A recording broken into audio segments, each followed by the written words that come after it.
Welcome to the One Player Podcast, the show on solitaire board games. I'm your host Albert, and this is episode 160. No, it's not.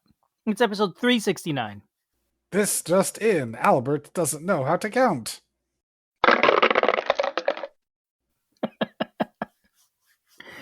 Hey, Julius.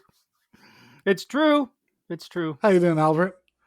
I hadn't yet decided what to put in the breaking news for today. And I solved that problem. I made some real breaking news there. Wow. Of course, the problem, Julius, you realize is that anybody that heard the news also heard me not be able to count. So it was kind of redundant. I think they'll handle the announcement. So today, Albert, we are going to be talking about Fit to Print. All right, the newspaper game. The animal newspaper game, because everybody loves anthropomorphic animals. Mm-hmm. Yeah, I mean, I do. There's a fox Albert does. photographer, and that's pretty cool. I like anthropomorphic. Yeah, Anthropomorphia. So, Fit to Print is a newspaper layout game, which theoretically, according to the rules as written, has a timer. And it's played in two phases. So first you're going to have a big pile of different newspaper articles and you're going to be grabbing them. And then after you finish grabbing them, you then have to use the ones that you grabbed and lay them out on your newspaper following a certain set of rules. And that'll get you certain points based on different things that you do. You'll do that over 3 rounds, and whoever has the most points wins. Ah, that sounds fun. Okay, that sounds nice and simple. Actually, yes. Timer optional based on what I heard you say. So before we get into that, though, once we get into the gameplay. Yes, okay. Let's mention just in passing the designer is Peter McPherson, and the artwork is Ian O'Toole. We should mention these things more often, probably, but we don't. We should, but sometimes we do. Yeah. And it was published I'll leave this one Sunday, March 20th, 2022, according to the rulebook. Okay, now you're just being weird. Well, maybe. I'm just reading what it says on the rulebook. It's right on the cover. It's got a publication day. But anyway, let's let's move on from that because we can get that when we get to the rulebook. So you gave us a summary of the game, but what's in the box? So there's a lot of stories in the box. Sort of. Yeah, sort of. The box contains, first of all, everyone has, for their own area, they have a cardboard newspaper board. And this is going to be essentially a grid where you're going to be laying out your tiles. And the grid has 3 sizes, so one of them is actually on the back. But there's a day 1, day 2, day 3, or Friday, Saturday, Sunday sides. But it's a grid where you're going to then lay your newspaper tiles. In addition, everyone has a 3D desk. It's a flat surface that stands on some legs. And this is where, during the first phase, you're going to be grabbing those tiles and putting them on that desk. Speaking of those tiles, there is a giant pile of tiles, all different sorts of shape, all different sorts of sizes, all of them rectangular or square. So all of them regular rectangles. So no polyominoes here, but a giant pile of different tiles. Some of them oriented landscapes, some of them oriented portraits, some of them small little tiles, thin little tiles, some of them big little tiles, a couple centerpiece tiles, because every day you get to draft a single centerpiece tiles. So a whole bunch of things. And all the tiles look like newspaper stories, right? They look like articles with big headlines and a lot of little text inside, maybe a couple little tiny images in it. Correct. It's pretty neat looking. It looks like a newspaper. It does. I will point out that the article text is just doodles and scribbles. So there's no words, even if you zoom in really far, like use a magnifying glass. You don't have to worry about that. You don't have to read the words. None of the words makes a difference. But there are 3 different colors to the different articles. There is blue, green, and pink. And the background behind the big header of each of those does show that color, as well as an icon in that color in the bottom left of each of those tiles. That color is extremely important. You need to be able to identify that color relatively fast. Sometimes that can be difficult, especially in low light conditions. I kind of wish that icon in the bottom left were somewhat bigger. I kind of wish there's also mood icons on many of them, which is a sad face or a happy face. I wish those were Okay. a little bit bigger, but I understand that then if they were bigger, it wouldn't work for the one column newspaper pieces. So it has to fit the smallest of them. So I guess pluses and minuses for that. But I assume that the fact that they're small also adds to the excitement of picking all those newspaper articles quickly and getting the best stories into your paper. Correct. There Okay. is certainly a lot of excitement that comes to it. I don't know if the smallness helps, but I certainly recommend playing this game in a well lit environment. Playing it Okay. slightly dark, where it's too dark to tell the difference between green and blue, will hurt your game. It makes it much more difficult. Okay. Um, there are two other types of tiles. There are pictures, which are just a full size picture. The pictures are ones that matter for adjacency to the other articles.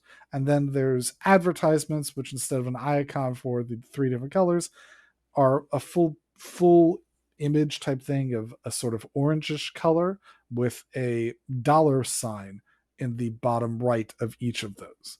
It's very easy to tell the difference between the pictures, the articles, and the ads. So you'll pick up on Yeah. that very fast. You'll start to do that. All of that works just fine.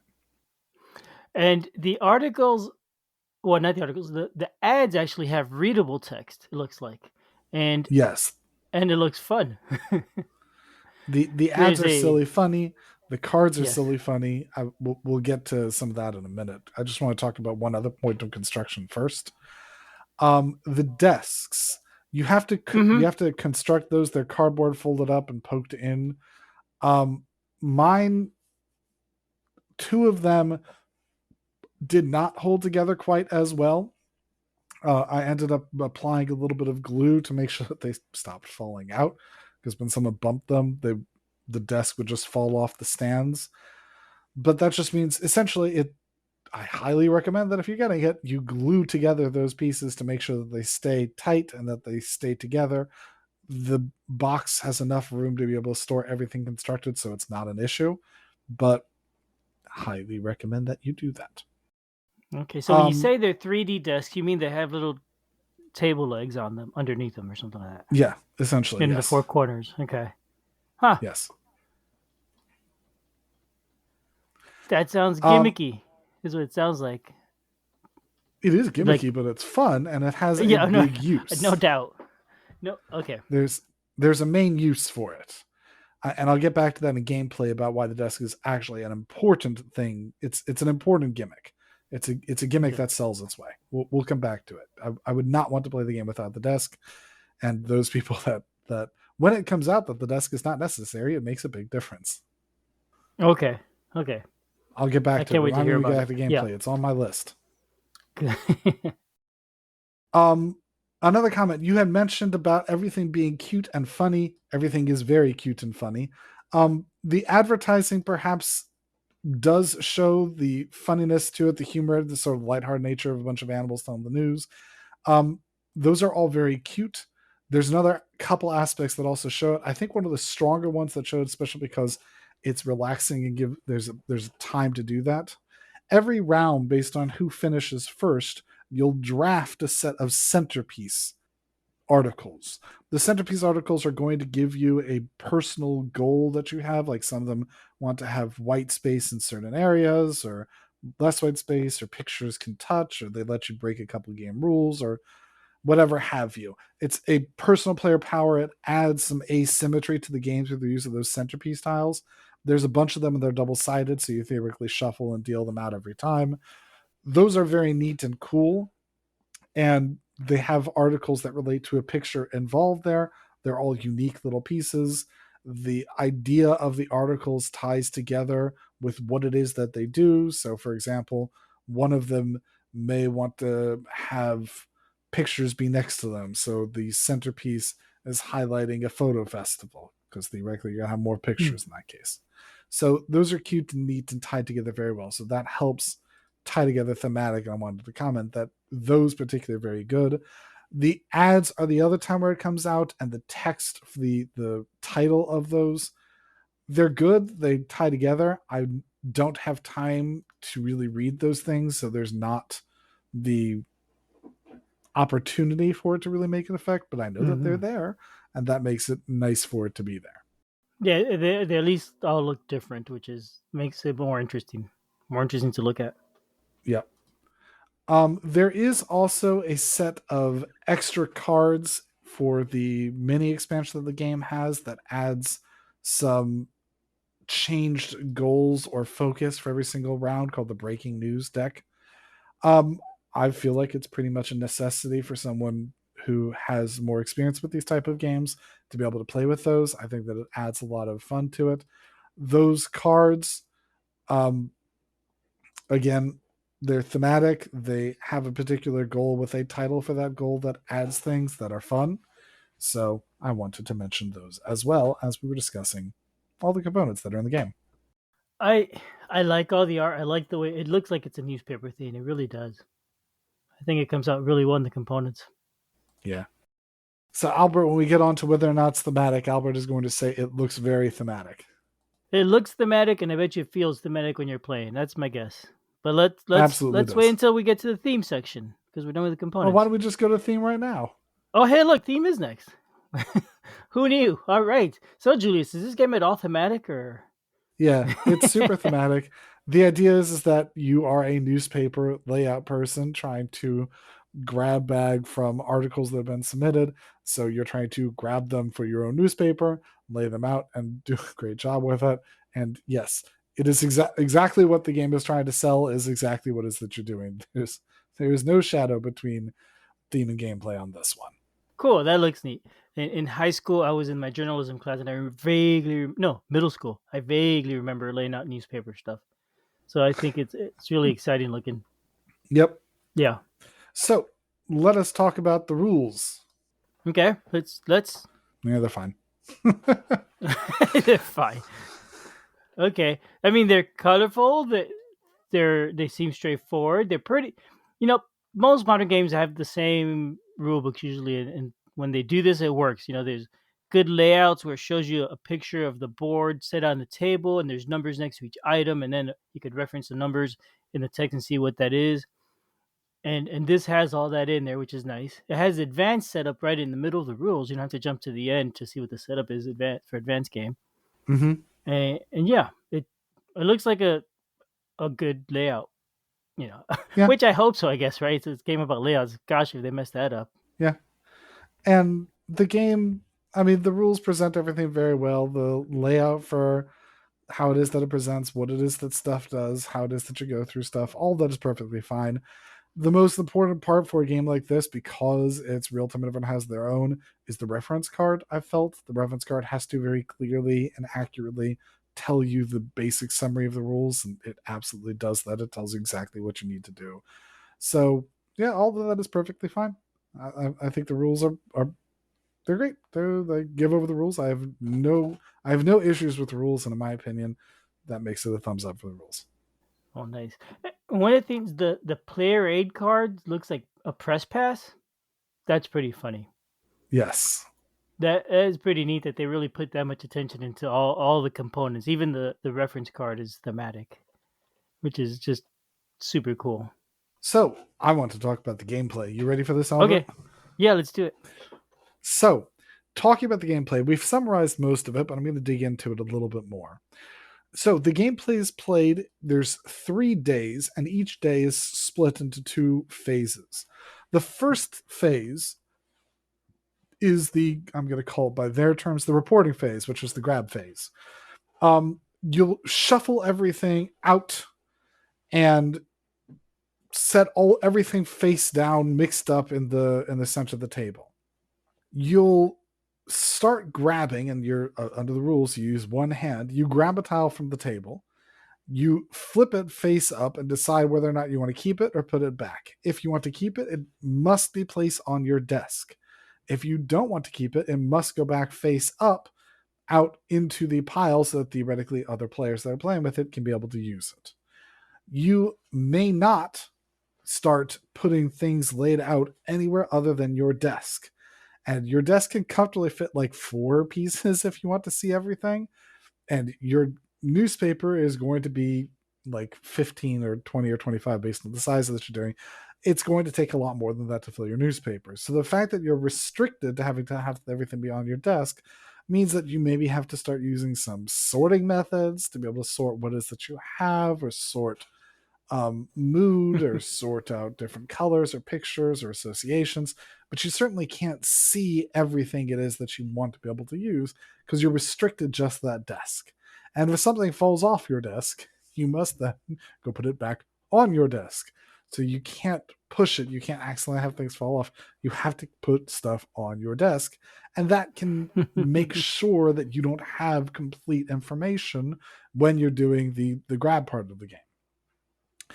Once you think that you have what you need, you say layout and you move to the layout phase. At the layout phase, you then can only use the tiles that you put on your desk. Everything in the center of the board is excluded from you. You may not touch it. You will lay out everything on your newspaper following the centralized rules. You cannot have tiles of the same color or articles of the same color next to each other. You cannot have ads next to each other. You cannot have photos next to each other. Past that, really, you could do however it is that you want to lay it out. So you can have white space, you can have border gaps, you can have all sorts of things. Articles will generally give you points just for the articles themselves. Bigger ones will be worth 2, smaller ones will be worth 1. Pictures will generally be worth points for what's next to them. So a picture may be worth, say, 1 point for every pink article next to it, or a point for every sad article next to it. Ads are a very interesting scoring thing. At the end of every round, you'll keep a running total about how much money it is that you have. Whoever has, if there's a single player with the least amount of money at the end of the game, they go bankrupt and they lose the game. Even if they have the most points, they lose the game. This has happened to me once or twice. You have to make sure that you're playing the ad game, but you don't want to go too heavy into the ad game, because as long as you're not last, you won't lose. A 6-player game, just don't be last. So the money only matters for not losing. Correct. Is it a tiebreaker even? No, it's not a tiebreaker Wow. at all. Okay. It's just a don't lose. That's interesting. Yeah. Okay. And then the centerpiece, each of the centerpieces does whatever it is that they want. You can do whatever, however it is that you want. You can theoretically put tiles face down if you wanted. They still have to remain the same one, but that essentially will help you fill in some space. Not particularly been an issue I've ever considered, but if you have some tokens you want to use without having it interfere with each other, you do what it is that you got to do. Okay. So once you've laid out your whole board and hope that you get enough points, you'll then declare go to print and see what you get. Again, articles are worth points, photos, and ads. Mood. Each of the articles will have a certain amount of, or will have mood icons on them, whether they're good or they're bad. You'll total them all up, and the absolute value of the difference between them. So, like if you have 5 happiness and 3 sad, then that's 2 is the difference between them. You lose 2 points for your mood penalty. So you want the mood of your newspaper to be perfectly balanced if you want to not lose points. Okay? In addition, if you play multiplayer, you will then count the largest white space that you have. So if you have a block, or not even a block, an area of white space that is 6 squares, you'll count it. Even if you have other ones, let's say you've got a 4 and a 2, you don't say 12, your largest is 6. Okay. You'll see between all the players, whoever has the smallest sized largest area, right? Okay. So determining that largest area, whoever's is the smallest, i.e. whoever had the least, the smallest big contiguous area of white space, will gain some points. And whoever has the largest white area will lose some points. And everyone in the middle will just gain just a tiny little bit of points. But the idea is, don't grab big bunch of white spaces. So what often happens is you'll grab a whole bunch of tiles the first round, be like, I need to fill up the whole board, and then end up you overfill. Every tile you don't use is worth minus points. So Mm-hmm. the first round, you'll have a whole bunch more than you need. You'll lose a bunch of points. And the next time, you're like, I need to have a lot less tiles. And then the second round, especially since the newspaper is now a little bit bigger, you'll end up with not enough tiles and you can't fill your whole space. So now you need to like, well, how do I not have losing points for having too much white space or for failing to use my space so well? So as you get a little more experience with the game, humorously, you get a little bit better at not messing that up. But it is important to try to not mess that up. And that's just a matter of being very good with thinking about how it is that you want to organize your tiles, how many tiles does you have, and thinking about how many tiles you'll really need in order to be able to do space and be able to keep track of that.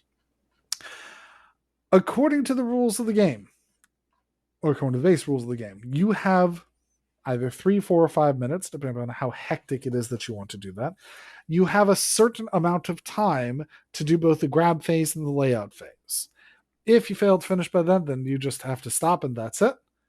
And otherwise, you can just stop when you want and score your paper. But you have a certain amount of time, which can lead to hecticness, which can lead to this rushing. The game does have a variant to play a non time based mode, a turn based mode, if you don't want to have all of that frenzy. Alternatively, you can just simply do have it respect the idea of the timer, which is a thing we've talked about with many time based games that I play with family members who don't like that, and you just simply respect the idea of the timer without having the actual timer forcing someone to have that stress, which I mentioned Mm-hmm. about my daughter and the fact that she probably enjoys that much more. I like playing with the actual timer. That's Okay. my personal preference. I like the And when you're timer. saying respect the idea, you mean play fast, be frantic, kind of, but don't. You're not going to run out of time. Just don't take too much time Don't thinking. dilly dally, but play fast. Yeah. Yes. Okay, that's interesting. Okay, this sounds like a fun game mechanically. It sounds like it'll be great fun. Yeah. So you do that 3 rounds, and whoever has the most over those 3 rounds wins. When you're doing solo, um, according to the rules, when you're playing solo, you have to remove a certain number of tiles of each of the different tiles at random, and you have to you get to draft centerpiece tiles and choose one, and then the white space bonus.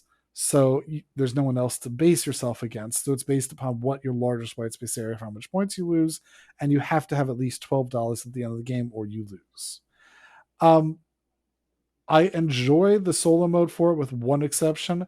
Having to remove 5 tiles of each of the 5 sizes of tiles is a PETA. And instead, Mm-hmm. I have just simply said that if I use more than 5 of a certain size tile, I lose a point for every one after that one. So theoretically, I can do that. It's an extra thing to think about while I'm, just playing by myself, and I don't mind that because it's just by myself, and it means that I don't have to deal with the setup. It's so much easier to not deal with the setup and have to Yeah, find those. Um, and dig through I, it and I find. Yeah, that's a pain. yeah, that's a pain. And that's a miss on their part. I don't know why they didn't think of that or consider that that's a pain in the butt to have to do that setup. Um, so I just house rule that away, and I still have a lot of fun playing it as I play it. There you go. Okay. The so I think I mentioned also about the breaking news stuff, the breaking news cards that give some additional randomness, give some additional ones. There's a deck of them, so every game can theoretically be different about what it is that the game chooses to force you to do and how it is that you feel on it. Humorously, we've sometimes just forgotten. Everyone's been like, oh yeah, we were supposed to be doing X differently this round. Let's Oops. just Yeah. pretend we didn't look at that card. Yeah. uh, Happens all I've the done that time in to many a us. game. Yes. Mm-hmm. Yeah, because those are unique and they change every single game, so they're a lot of fun. But I do feel like they're necessary for the game. They're I don't think they're included in the retail cap. I think you have to get them at this point in time. I think you have to get them from the publisher, but I have a copy with it, so mine is perfectly fine. I just think you definitely need to have it. Need. Okay. Yeah, and I do see they sell it as a mini expansion. So I guess unless you got the early versions, you'd have to go and acquire it separately. Yeah. But barring that, I think that the game is very fun. I tend to like these sort of frantic type games where the game keeps moving. There's a high amount of tension, of a fair amount of discovery for it. Being able to manage your time and manage your space pretty well is enjoyable. Um, laying out, Albert mentioned that he has high school experience with it. I've enjoyed doing graphic design and it feels very similar to it. You have a very pretty looking newspaper when you're done, and you can look at it and be like, this is a thing I did. It looks pretty and it got a lot of points. It feels very achieving. It feels like you've Hmm. achieved when you get a bunch of points for it. And that's a lot of fun. All of the tiles look pretty, all of the gameplay. It's right there on the right level of complexity for playing a time-based game where you're trying to rush. It doesn't this is not like a ton of upkeep. There's like 6 rules over the course of the game other than go fast, do stuff. So That's yeah. yeah, keep moving, keep going, and yeah, have fun. I enjoy it a lot. I think that it's a very good time-based game that does not require a timer. It doesn't require, unlike some other ones. I feel even solo, if you're respecting the idea of the timer, unlike with some other ones where the timer has to be where some of the other ones that I have with a timer, um, the Gladiator game, which is the name of it's not coming to mind, the Solo Hero series Oh, Gladiator game. yeah. I know what you mean. I Those forget the ones, name of that too. yeah, those ones feel like you have to have the timer for it to be fun. And so it has to be that you're pushing against the timer.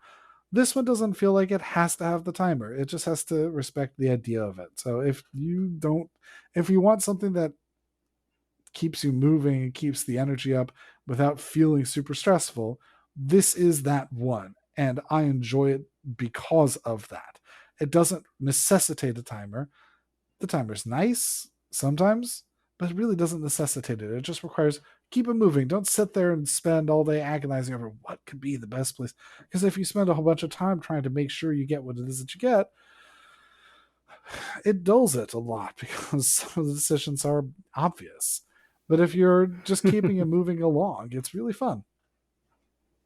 That's cool. It sounds really fun. Now I see the rulebook also has a puzzle mode. Have you played that?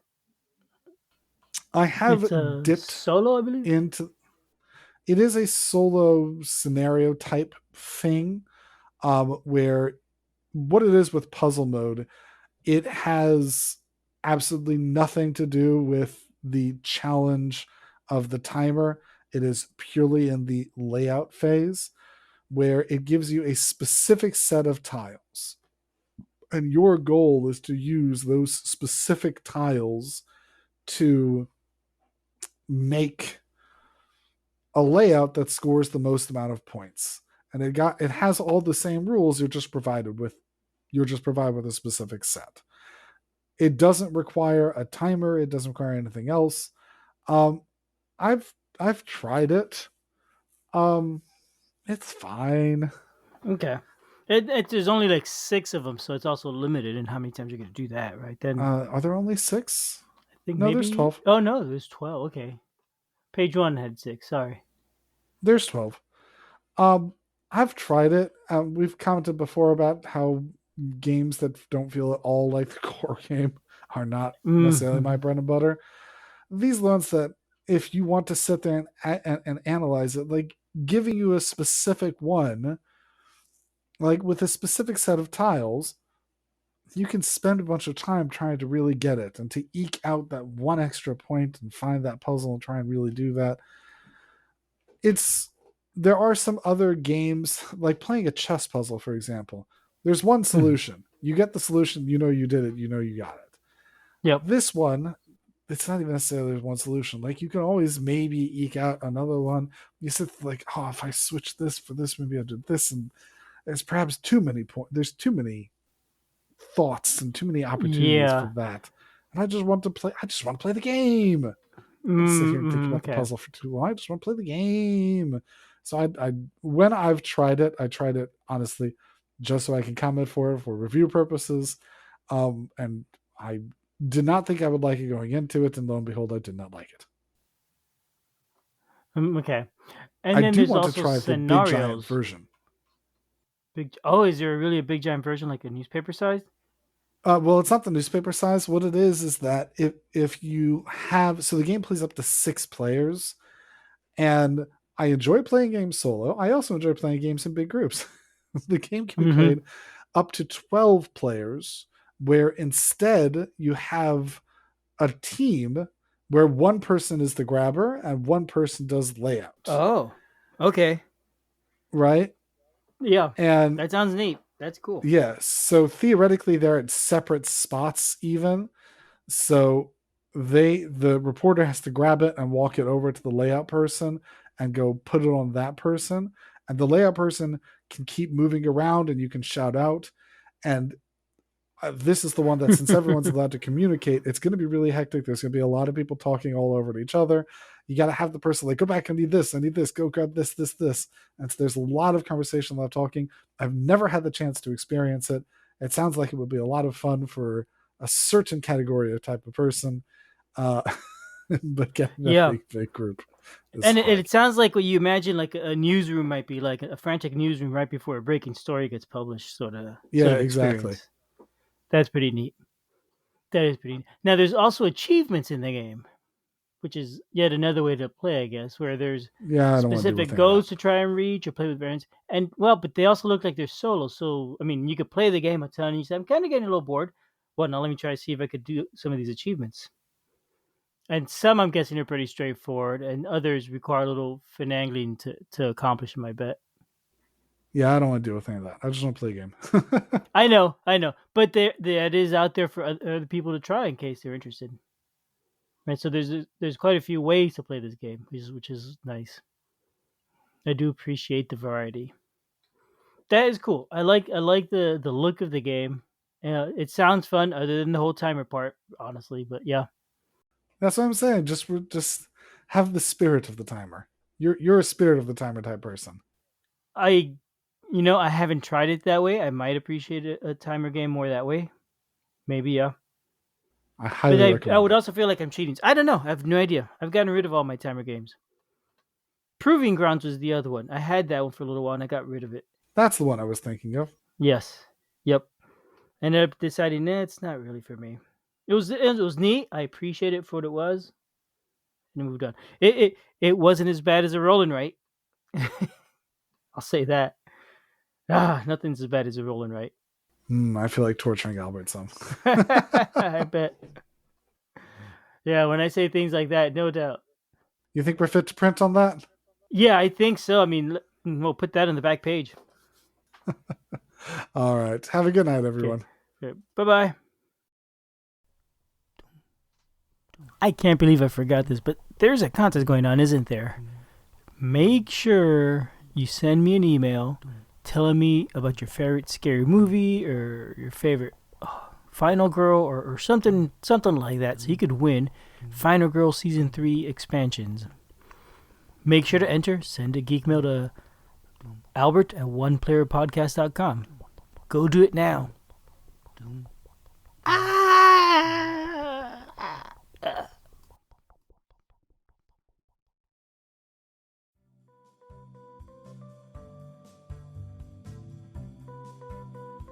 Thanks for listening. We love feedback, so we love hearing from you. You can reach me at Julius at oneplayerpodcast.com or JL Bird on BGG, and Albert can be reached at Albert at oneplayerpodcast.com or Fractaloon on BGG. Our website is oneplayerpodcast.com with the number 1, and we're also on Twitter at oneplayerpodcast. The intro music is copyright Angus and can be found at jamendo.com. The transition music is copyright by Dan Elduce Pancaldi, whose page is at donpancaldi.com. The One Player Podcast is protected under a Creative Commons share-alike license. Thanks for listening.